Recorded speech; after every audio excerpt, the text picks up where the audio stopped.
Shalom, shalom. Hoje nós vamos falar um pouco sobre justiça social, sobre amor ao próximo, sobre a verdadeira religião.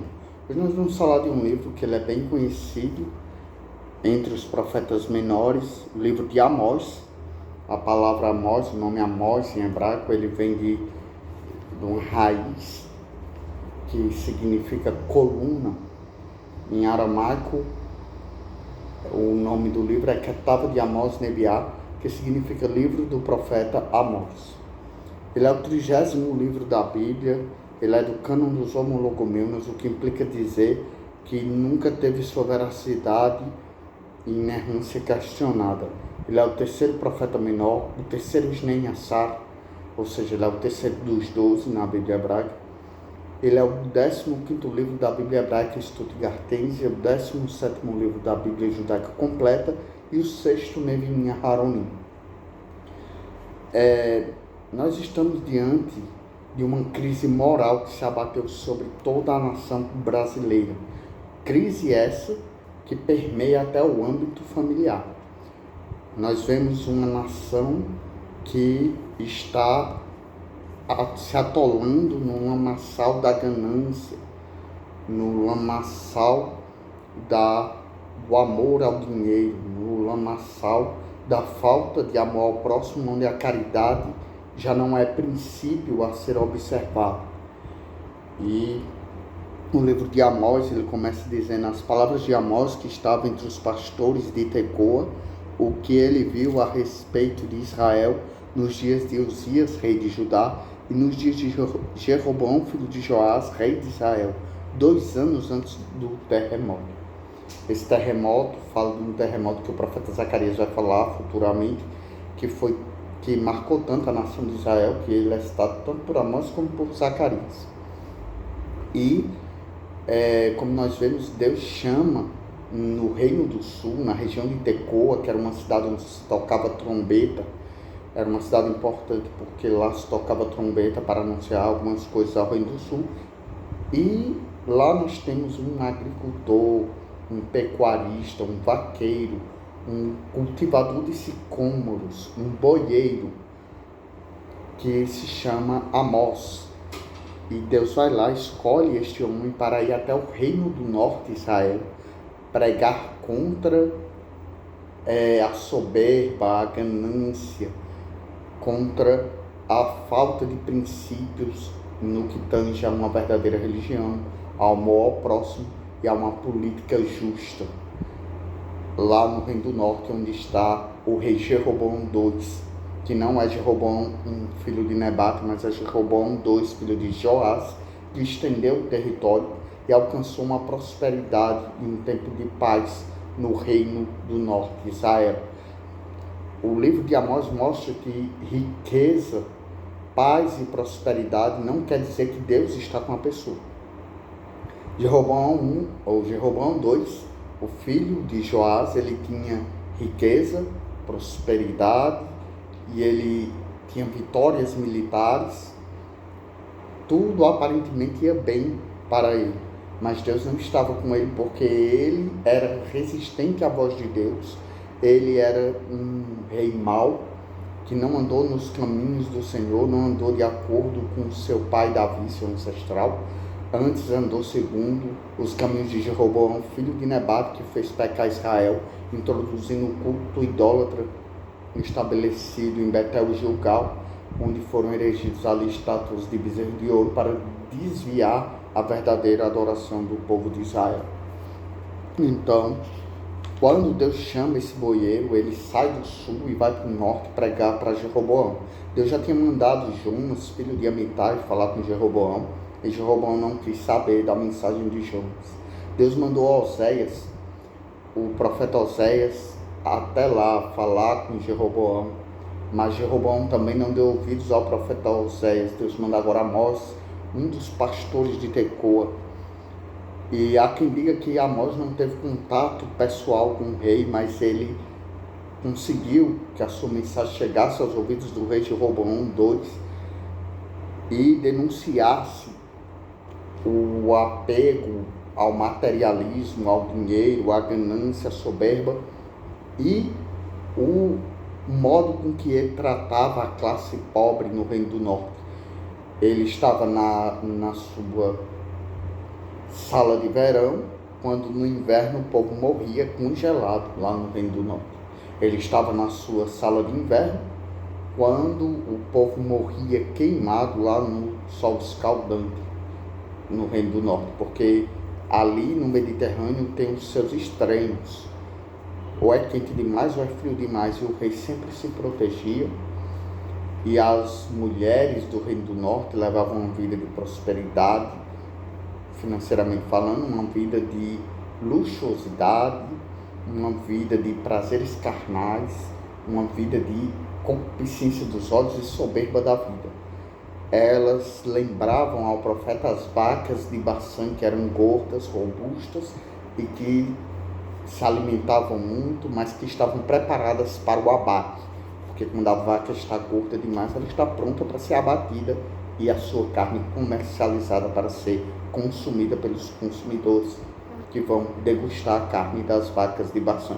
Então, Deus estava dizendo: vocês estão prontas para o abate, o juízo vai chegar, porque eu mandei Jonas, eu mandei Oséias, eu mandei Amós, todos com uma mensagem proveniente de mim. Vocês taparam os ouvidos para não ouvir a minha voz, de sorte que agora virá o juízo. Glória a Deus. E Deus, ele vai usar muito a expressão: por 3 transgressões e por 4 não reterei o castigo. Essa expressão no hebraico, por 3 transgressões e por 4, é como que Deus está dizendo assim: por muitas transgressões. É como que Deus está dizendo para o Reino do Norte: ó, eu já perdoei vocês mais do que eu deveria. Deus já estava cansado dos pecados do Reino do Norte. Então, ó, nós vemos muito essa expressão, né? Por 3 transgressões e por 4. Nós observamos aqui, deixa eu ver aqui, no caso, por 3 transgressões, deixa eu ver aqui, e por 4, versículo 3, né? Versículo 3 do capítulo 1 tem essa expressão.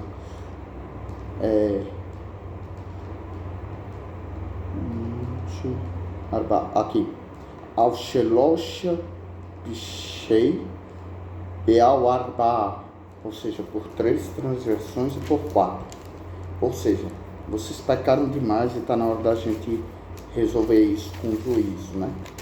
Então, o que acontecia? De acordo com o escritor Hernandes Dias Lopes, o povo abandonou Deus, a fonte das águas vivas, e cavaram cisternas rachadas de uma religiosidade descomprometida, de um humanismo idolátrico e uma ética sem absolutos. É aquele povo que vai para a igreja, que se veste como cristão, que dá glória e aleluia, que jejua, que chora, que ora, mas que não tem comunhão com Deus. É uma religiosidade aparente, é uma falsa religiosidade. Mas é bíblico: por se multiplicar a iniquidade, o amor de muitos esfriará. E a iniquidade já estava no seu extremo no Reino do Norte, Israel, no tempo do rei Jeroboão II. Enquanto isso, no Reino do Sul, Uzias também prosperava. Uzias, que foi um rei temente a Deus, todavia, no final do seu reinado, ele comete um pecado que resulta na sua morte. Mas que era um rei temente ao Senhor, o rei Uzias. E ele reinava no sul, enquanto Jeroboão II reinava no norte. E foi nesse período que Deus levantou Amós para pregar o arrependimento. Deus ainda que estava dando a última chance ao Reino do Norte antes de entrar com juízo. Eles tinham que escolher entre arrepender-se e voltar-se para Deus ou aceitar o juízo e morrer, né? Por não se arrepender, eles seriam quebrados radicalmente e repentinamente. O livro de Amós, ele não é ultrapassado, ele é contemporâneo. Amós ainda alerta para a gente se preparar para um encontro com Deus, que é um encontro de juízo. Naquele tempo, o reino do norte achava que o dia do Senhor era um dia de bênção, um dia de livramento dos inimigos, um dia de prosperidade. Mas Deus usa a mãos para dizer: por que vocês estão ansiando o dia do Senhor? Se vai ser um dia de juízo com vocês. E Deus, ele não faz exceção, Deus não tem meios termos. O Deus que julga os ímpios é o Deus que julga o seu povo. Então, Amós, ele é levantado no seu tempo para a sua nação, e ele denuncia o pecado da autossatisfação religiosa e descreve a religião que Deus abomina e exige que seja substituída por uma dependência da graça divina. Amós vem de Amás, erguer fardo, carregar fardo. Ele carrega consigo o fardo de ver Deus entrar em juízo com o povo, com seu povo, os israelitas. Ele vem das montanhas de Tecoa, aldeia incrustada nas regiões mais altas da Judéia. E ele vai, prega contra o reino do norte, onde está tendo pecados ali gravíssimos.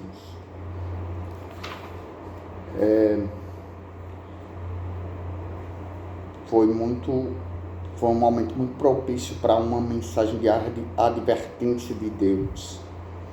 Um tempo de paz nas fronteiras, de prosperidade interna.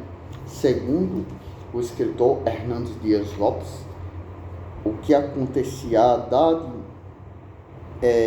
Haddad em 850 a.C., Haddad Nirari III da Síria derrotou a Síria, o inimigo de Israel. Nesse mesmo tempo, a Síria mergulhou em um período de inatividade, do qual saiu com a ascensão de Tiglat-Pileser III em 745 a.C.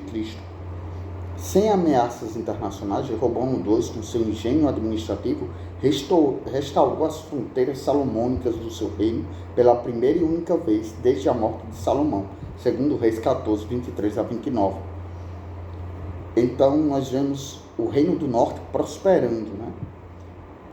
Isso acontece 2 anos antes do terremoto, o fato de Deus levantar o profeta Amós e mandar que ele saia do reino do sul, de Tecoa, e vá até o reino do norte pregar contra os pecados dos religiosos e dos políticos do reino do norte, e também do povo, da classe abastada, a classe econômica mais elevada que oprimia a classe baixa, os pobres. Então, nós vemos aí que Amós, ele se levanta com uma profecia para mostrar a bondade de Deus no meio de uma nação ímpia.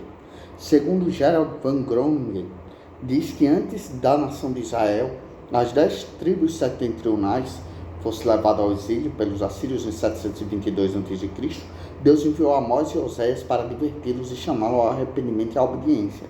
Eles falaram do futuro julgamento sobre aqueles que quebraram e desprezaram o pacto com Deus. E Dionísio Peto disse que no tempo de Amós a sociedade era entregue à vida de estonteante luxúria e graçava a mais devassa podridão entre os mais privilegiados. Então, é que nem a Bíblia diz: quem ama o dinheiro jamais dele se farta. Então, é uma situação bem delicada que o reino do norte se encontrava perante os olhos do Senhor.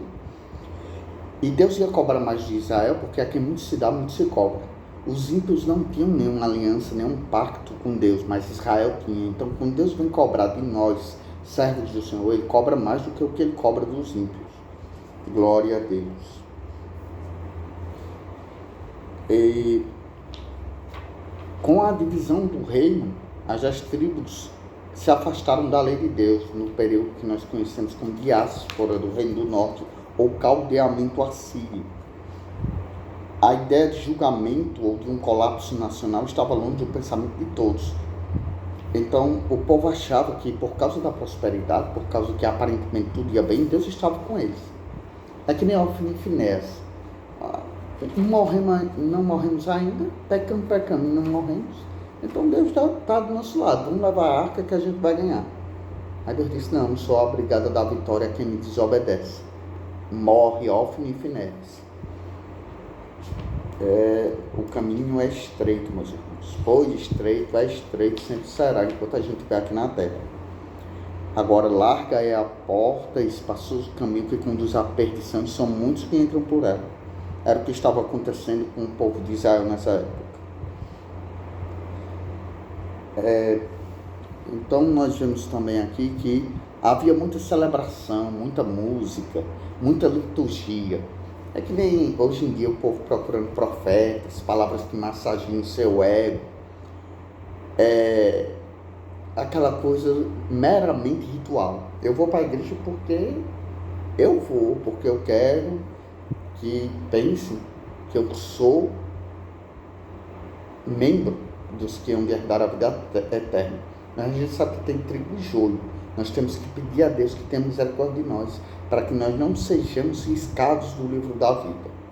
O caminho é estreito. Se não amarmos a Deus e ao próximo, não vamos entrar na cidade dourada. Jamais. Então, no tempo em que o rei era bajulado, a nação era hedonista e narcisista. Então, eles eram amantes do prazer, eram hedonistas e narcisistas. Eles amavam a si mais do que ao próximo. É o que a gente vê nos dias de hoje. E às vezes nosso espírito fica como o de Ló, querendo que Deus nos tire logo daqui. Porque às vezes a gente vê até no nosso meio familiar e no nosso meio eclesiástico. E quando nós vemos nos dois meios, eclesiástico e familiar, o peso é maior, a dor é maior, a reação adversa é maior. Mas Deus não quer que nós tenhamos raiva nem desprezo daqueles que nos ferem. Ele quer que, se eles baterem uma cara, a gente dê a outra para baterem também. Se eles obrigar a andar 1000 milhas, vamos andar com eles 2000 milhas. Se eles tomar uma capa, vamos dar 2 capas. Com isso, amontoaremos brasa viva sobre a nossa cabeça. Jesus perdoou. E nós sabemos o que o Mestre passou e conseguiu perdoar. Dizendo: Pai, perdoa-lhes, eles não sabem o que fazem.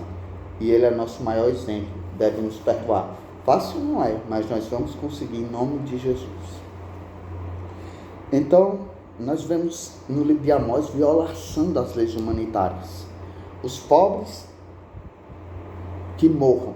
Nós queremos saber de nós, a elite. Era desse jeito que funcionava o Reino do Norte.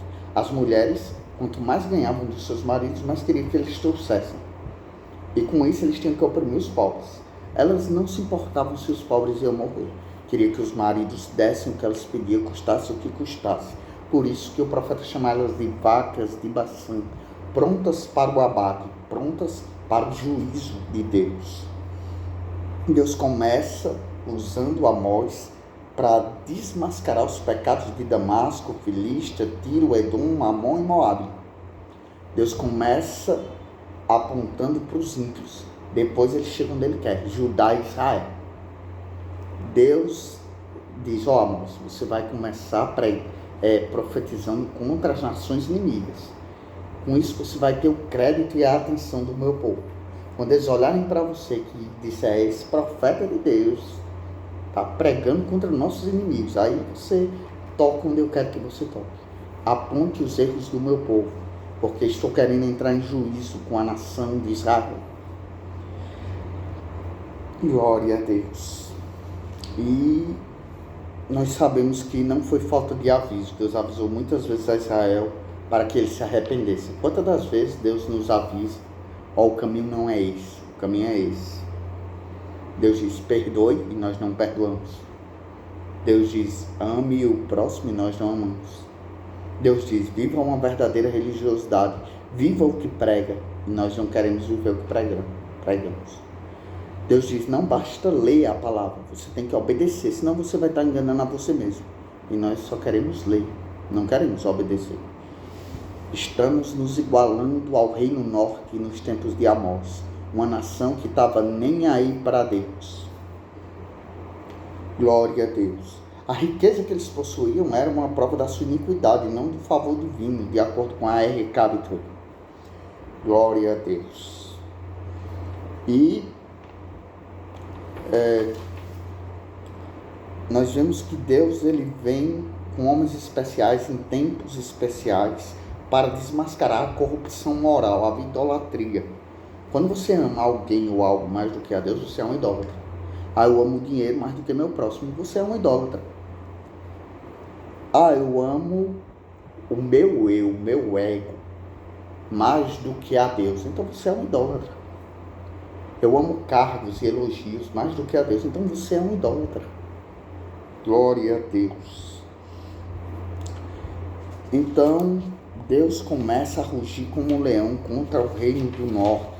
O juízo de Deus começa contra as nações. Romanos 3:29, nós vamos ver sobre essa questão de denunciar a transgressão. Deus começa apontando os pecados de Damasco, Gaza, Tiro, Edom, Amon, Moabe. Depois ele vai para Judá e Israel. Deus julga o povo perdido por seus pecados. O que ele fará com aqueles que proclamam conhecê-lo? Privilégios trazem responsabilidade. Lucas 12:48.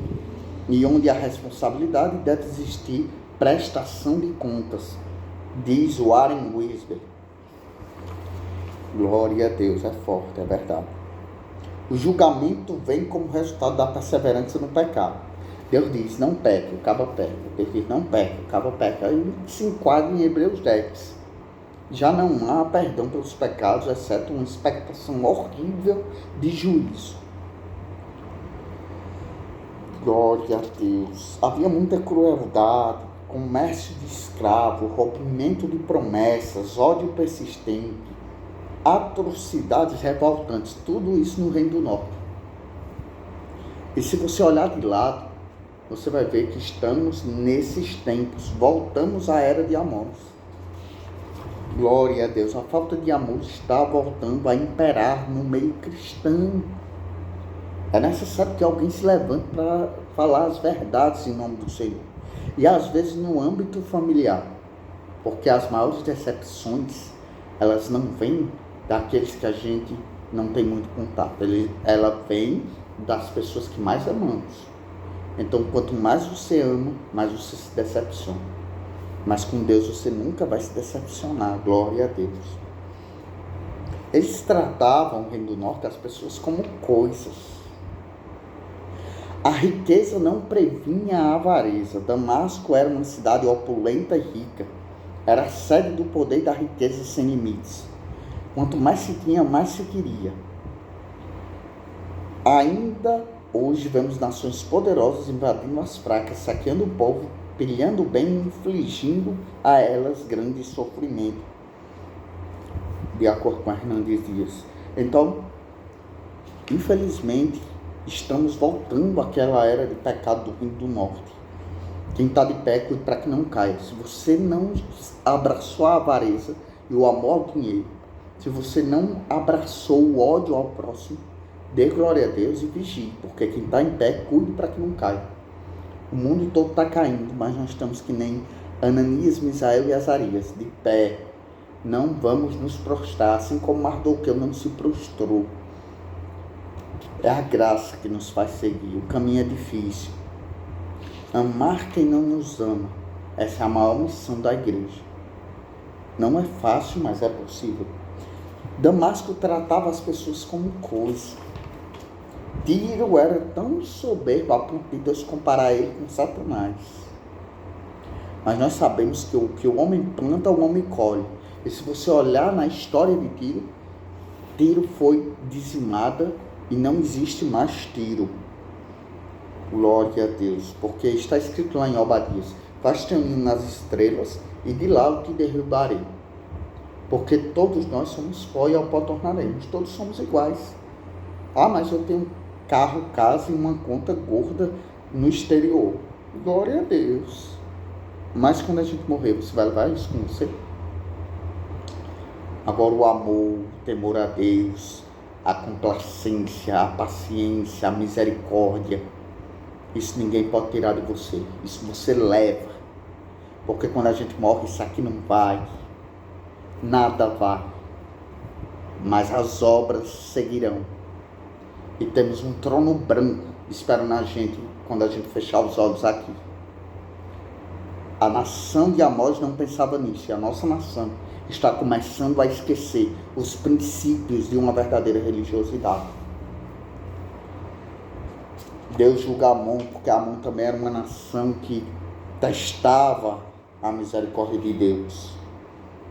E Deus julga Moabe, Deus vai julgando aos poucos as nações, até chegar no juízo contra o povo. Charles Feinberg, ele diz que as nações são punidas pelos pecados cometidos contra as leis da natureza, de consciência e do sentimento natural. Romanos 2, 12, 14 e 15. Versículos 12, 14 e 15 do capítulo 2 de Romanos. Ao passo que Judá e Israel são castigados por pecarem contra a vontade revelada de Deus. Uma coisa é você pecar pelas leis naturais, outra coisa é você pecar pelo conhecimento da verdade, da palavra de Deus. Glória a Deus.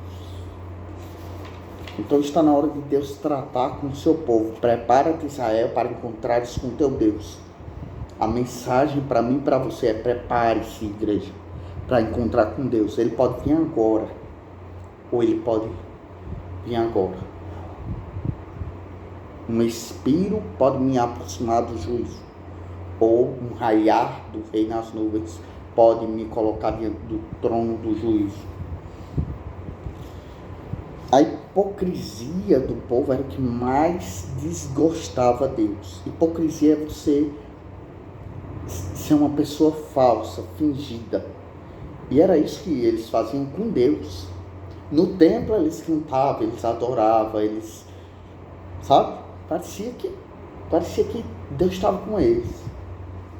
Mas quando eles saíam de lá, começavam a abraçar as concupiscências mundanas, os desejos da carne, a pisar os menos favorecidos, para subirem às custas dos que desciam.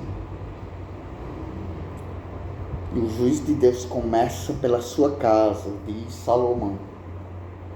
Quanto mais íntima é a relação com Deus, mais grave é o pecado e mais sério é o juízo.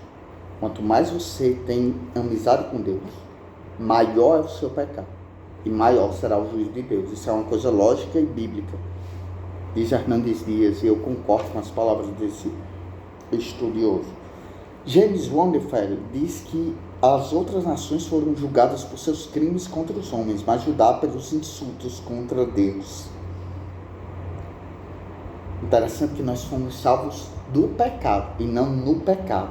Vale ressaltar. Glória a Deus.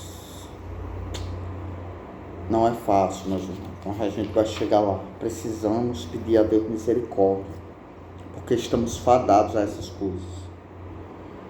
A Ricardo diz que mentiras podem significar os ensinos dos profetas falsos e aceitos avidamente, porque esses falsos mensageiros desculpam ou justificam astuciosamente as transgressões e a idolatria do povo.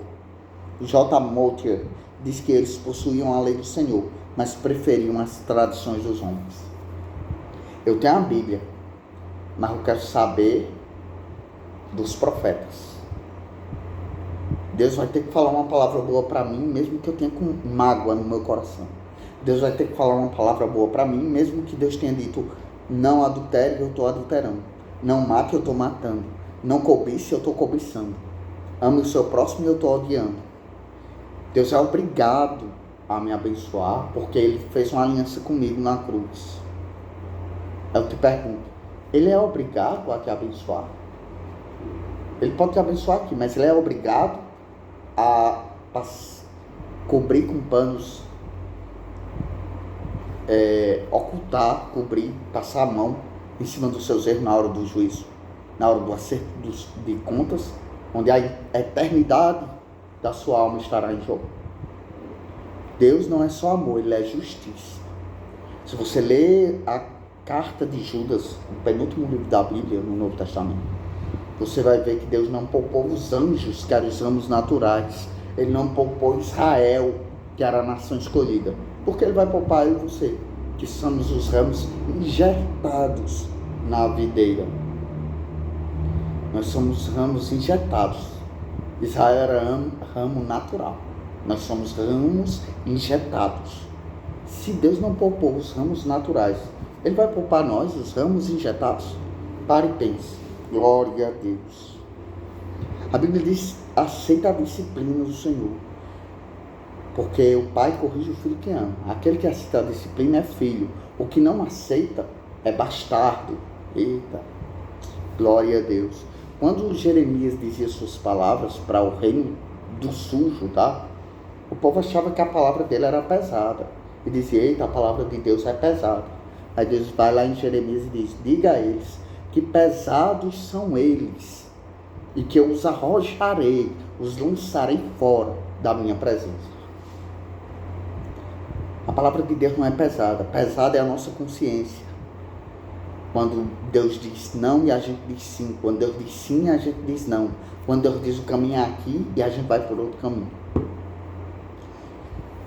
Glória a Deus. Não há santidade fora da verdade. Não há ortopraxia sem ortodoxia. Diz Hernandes Dias. Glória a Deus. A R. Crabtree, ele diz que uma das características do nacionalismo exagerado de qualquer nação é a tendência a condenar os pecados de outra nação, ficando cego aos seus próprios delitos. É fácil a gente apontar para os outros, mas olhar para nós. Examine-se, pois o homem é a si mesmo, disse o apóstolo Paulo. Glória a Deus, aleluia. Deuteronômio 16:19 diz, não torcerás o juízo, não farás acepção de pessoas, nem receberás peitas, porque a peita cega os olhos dos sábios e perverte a causa dos justos. Israel queria saber disso. Aí Deus começa, capítulo 1, castigo dos ímpios, capítulo 2, castigo nos ímpios. Glória a Deus, aleluia. E capítulo 3, Deus já começa a tratar mais específico com o seu povo Israel. Ouvi a palavra que o Senhor fala contra vós, filhos de Israel, contra toda a geração que fiz subir da terra do Egito, dizendo, de todas as famílias da terra, a vós somente escolhi. Portanto, todas as vossas injustiças visitarei sobre vós. Deus está dizendo, eu não fiz aliança com Damasco, que eu já julguei, com Tiro, que eu já julguei, com Moab, com Amon, não. Eu fiz aliança com vocês. E vou cobrar mais de vocês. Deus está dizendo para mim e para você, eu não fiz aliança com o mundo, eu fiz aliança com você. E é de você que eu vou cobrar. Glória a Deus. Glória a Deus, aleluia.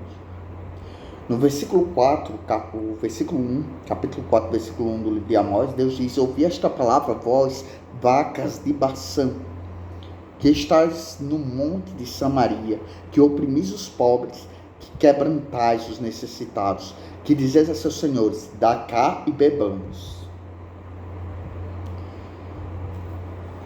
Estava um caso sério, o reino do norte, estava um caso sério. Quem sabe nós, no lugar de Deus, a gente já tinha mandado fogo, né? Numa nação dessa. Mas Deus é misericordioso. Deus é misericordioso. Então Deus usa aí o termo Parot Rabachan.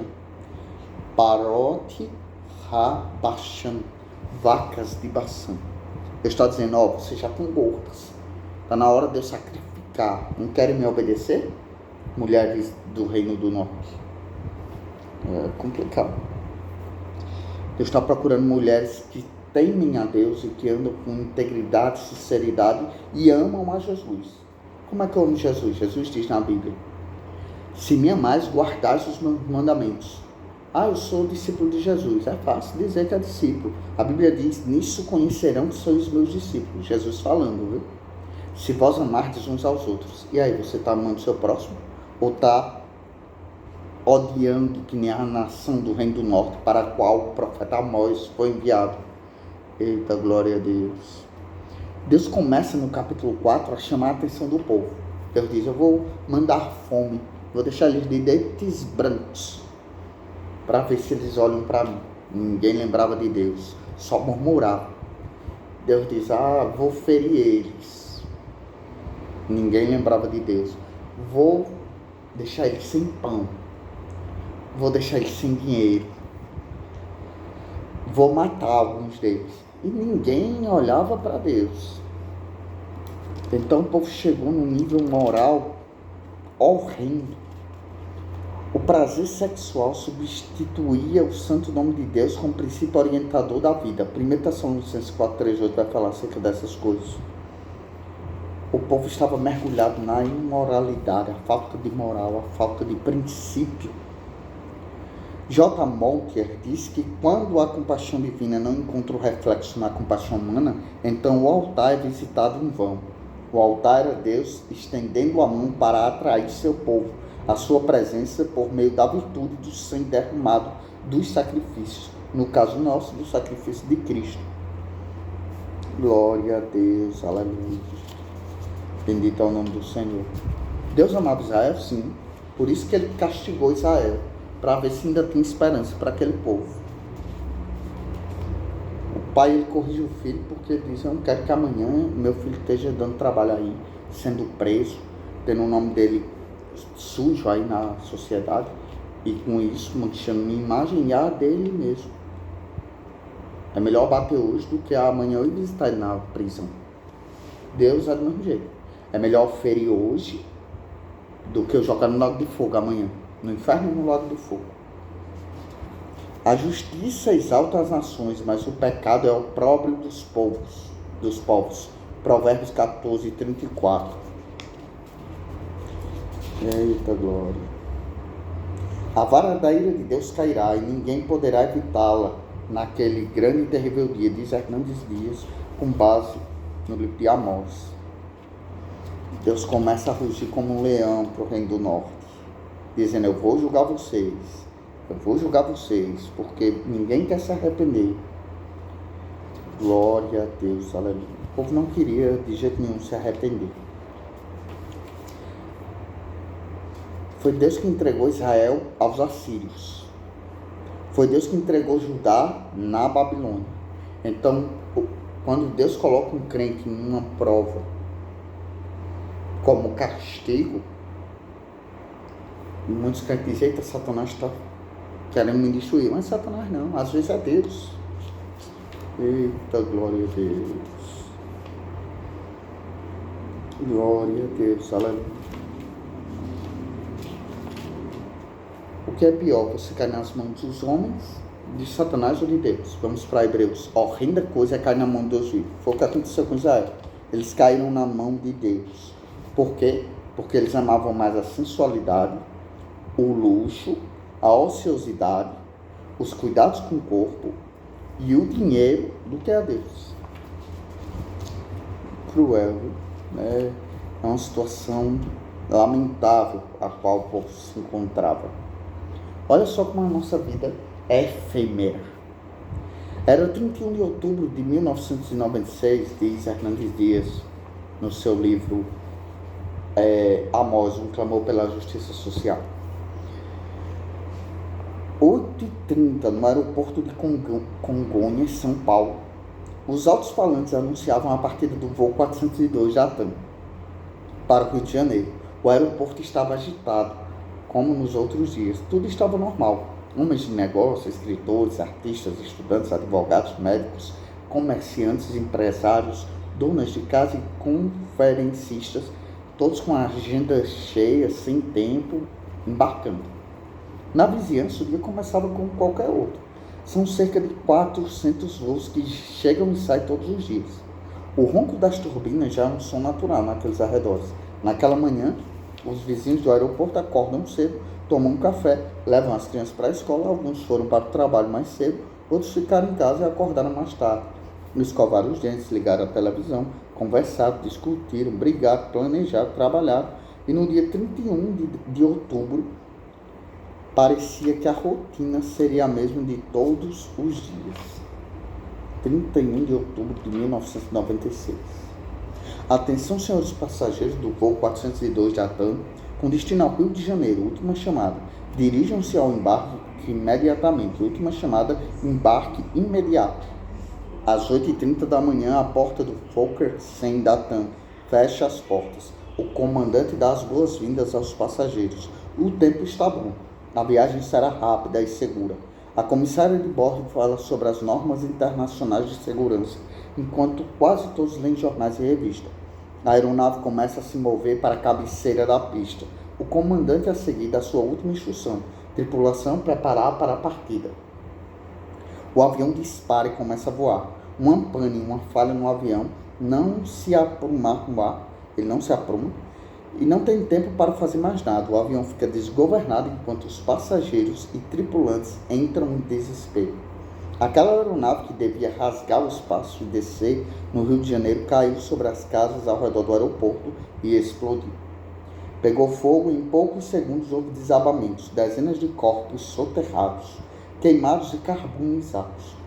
102 pessoas morreram. Aquele voo era o voo da morte. Aquele era um voo para a eternidade. 8 horas e 30 minutos, todos que estavam a bordo tinham voado para a presença de Deus e estavam agora diante do trono de Deus Todo-Poderoso. Amós 4 nos fala de um encontro com Deus. Glória a Deus. Uma religiosidade falsa dominava o reino do norte. E isso chamou a atenção de Deus. Um mal disfarçado de bem tomava conta dos que eram para ser exemplo para as nações. Glória a Deus, aleluia. Não é fácil, meus irmãos. O caminho é estreito, a porta é estreita. O secretismo está na moda. O secretismo é a mescla de religiosidade. É uma religiosidade adulterada que vai massagear o ego humano, que vai satisfazer os desejos do homem em oposição à vontade divina. Quanto mais egocêntrico, mais afastados da graça, quanto mais zelosos em serviços, mais prisioneiros dos seus pecados, diz Hernandes Dias. J. Moutier diz que o tom de Amós é de zombaria e de ironia, no capítulo 4, versículo 4, quando ele diz: vinde a Betel e transgredi, a julgar e multiplicar as transgressões. Amós zomba do convite à peregrinação, do hino os peregrinos cantam enquanto caminham a Betel. Ele zombava da religião falsa. Quem não é santo não é salvo. Deus nos salva do pecado e não no pecado, né? Glória a Deus. Que nós possamos meditar. Jesus fala de um homem que preparou tudo para viver uma vida plena. Ele achava que dinheiro e conforto era tudo. Não estava nem aí para o próximo. Queria saber se ele tinha uma vida plena. Aí ele diz, agora, ó minha alma, regala-te por longos anos. Mas enquanto festejava com aquela abundância, ele ouviu uma voz trovejar na alma dele, dizendo: tolo, essa noite te pedirão a tua alma, e o que você tem preparado vai ser para quem? Lucas 12, 20. De que adianta eu ganhar o mundo e perder a minha alma? De que adianta eu nascer em berço evangélico quando eu estiver próximo de me encontrar com Deus? Porque a morte pode vir em qualquer idade, em qualquer local, em qualquer tempo, em qualquer ocasião. Eu posso estar aqui falando com você e Deus tirar meu espírito e eu vou agora para a prática de tudo que eu estou falando aqui. Eu vou agora me encontrar com Deus. Esse tabernáculo aqui é só uma casa. Na hora que Deus disser ao Espírito que Ele soprou, volte para mim, essa casa cai. Estamos preparados para sair dessa casa e encontrar com o dono da nossa alma? Glória a Deus, aleluia. O Senhor é o mais sábio de todos os sábios. Ele é a sabedoria in natura, Deus. E Ele, no dia do juízo, eu e você não vamos ter argumentos contra Deus, porque nós mesmos vamos nos condenar ou nos absorver com a graça de Cristo, com a ajuda de Cristo. Não é fácil. Os 2 maiores mandamentos ainda são amar a Deus sobre todas as coisas e ao próximo como a ti mesmo. Tem gente que não ama nem assim, como é que vai amar o próximo? E se não ama o próximo que vê, como é que vai amar a Deus que não vê? Quantas famílias faccionadas, separadas? Quantos parentes que não se falam, que nem oi querem dizer? Você diz paz do Senhor, a pessoa diz passou. Você diz a paz do Senhor, a pessoa diz a paz. Às vezes nem diz nada, né? A paz volta, glória a Deus. Mas faça a sua parte. Plante o bem, pague o mal com o bem. Faça a diferença. Fomos chamados para ser luz, não trevas. Glória a Deus. Deus ainda conta com Amós nos tempos de hoje. Pessoas que falam a verdade, doa o que doer, custe o que custar. Estamos preparados para fazer a vontade do Senhor? Olha só o que diz Amós no capítulo 5. Em todas as vinhas haverá pranto, porque passarei pelo meio de ti, diz o Senhor. Aí Deus diz, né? No versículo 21 do capítulo 5 de Amós: aborreço, desprezo as vossas festas e as vossas reuniões, as vossas assembleias solenes não me dão nenhum prazer. E ainda que me ofereçais holocaustos e ofertas de manjares, não me agradarei delas, nem atentarei para as ofertas pacíficas e vossos animais gordos. Afasta de mim o estrépito dos teus cânticos, porque eu não ouvirei as melodias da tua lira. É Deus que está falando, é Deus que está falando. Glória a Deus, aleluia. Glória, glória, glória a Deus. Corra, porém, o juízo como águas, e a justiça como um ribeiro impetuoso. Vocês me ofereceram sacrifício e oferta de manjares no deserto? Glória a Deus, aleluia. Nos 40 anos, ó casa de Israel, antes levaste a tenda de vossos Moloques e o altar das vossas imagens e a estrela dos vossos deuses, que fizeste para vós mesmos. Portanto, vos levarei cativo para Damasco, diz o Senhor, cujo nome é Deus dos exércitos.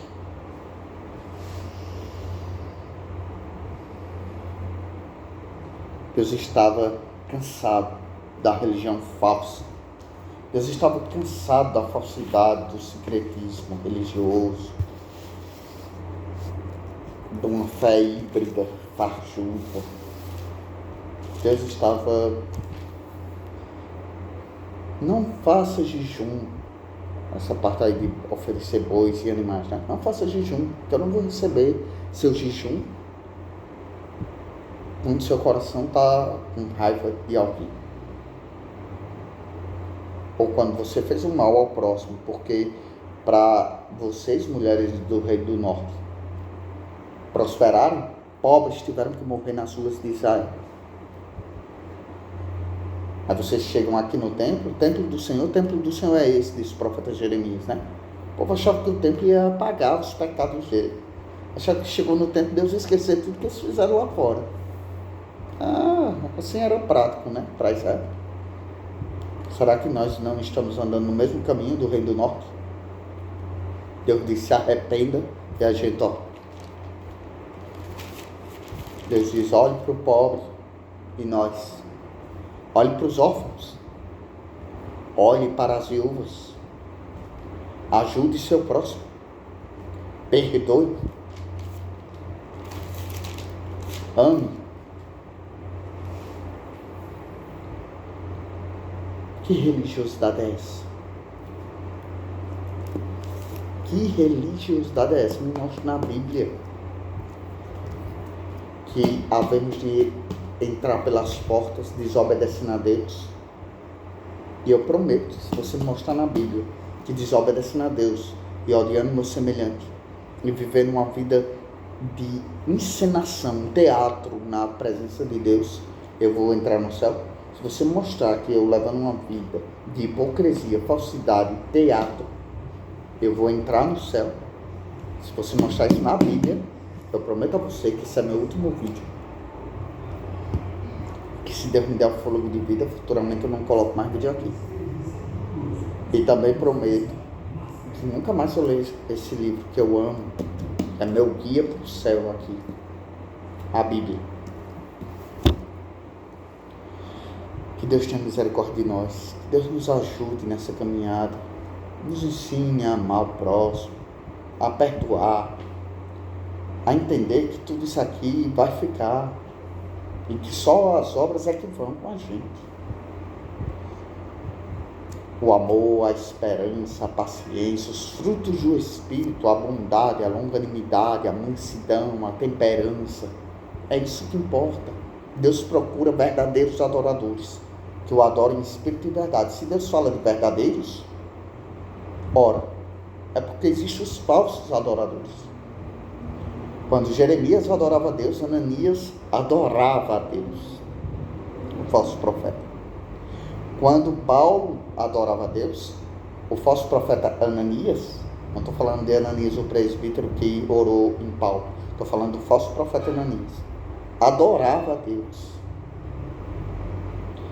Quando Moisés servia a Deus com interesse de coração, Corá, Datã e Abirão serviam a Deus, mas tinham o que no coração? Inveja de Moisés. Deus gosta tanto da inveja, que Deus disse: eu vou abrir a terra e engolir vocês vivos. Tchau, Corá, Datã e Abirão. Deus gosta tanto de divisão, de contenda, que quando ele viu os sacerdotes falsos se levantando contra o sacerdote de Deus lá no deserto, ele disse: eu vou mandar fogo agora e carbonizar essa raça. A mensagem para mim e para você é: arrependei-vos e crede no Evangelho. Deixe cada um seu mau caminho e volte-se a Deus, que é rico em perdoar. Que confesse e deixe alcançar a misericórdia. Mas o que encobre a sua transgressão, nós só podemos ter a verdadeira paz em Cristo quando obedecemos a Deus. Porque obedecer é melhor do que sacrificar. Como assim obedecer é melhor do que sacrificar? Irmão, você está dizendo que é melhor obedecer a Deus do que eu viver dentro da igreja? É melhor obedecer a Deus do que eu viver vestido como cristão? É melhor eu obedecer a Deus do que eu conhecer toda a Bíblia. Aí eu pergunto: o que adianta eu conhecer se eu não praticar? O que vale mais para Deus? Um servo de Deus analfabeto, que o pouco que sabe da Bíblia obedece, ou um erudito que conhece e não pratica nada? Aquele dia vai ser um dia de surpresa.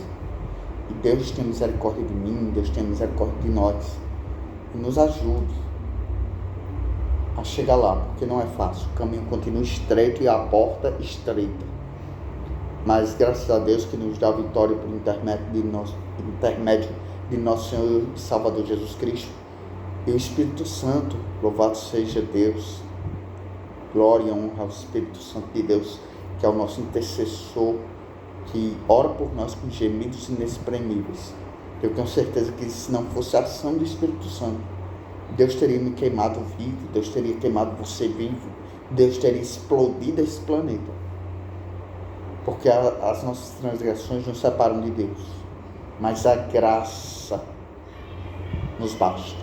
Deus continue a abençoar.